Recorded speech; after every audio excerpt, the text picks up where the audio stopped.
How to use Facebook Groups Topics feature. To use the Facebook Groups Topics feature, first of all, you have to enable and create topics. So go ahead and launch the Facebook application on your device. Now you simply have to go to your group by tapping on these three horizontal lines on the top left corner.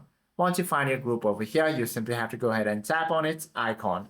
From there, you simply have to scroll down to the content or group settings and then look for the post topic or group tags. Now you simply have to tap the create group button or the create group tags. Once you do this, you simply have to now tap in your category name.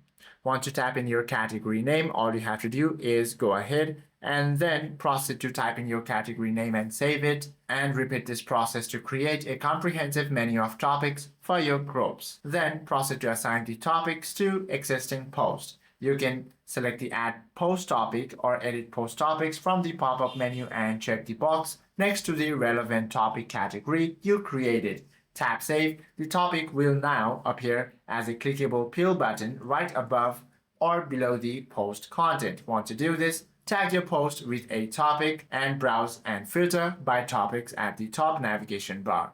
Hope this video helps you out a lot. If you have any questions or queries, do comment down below.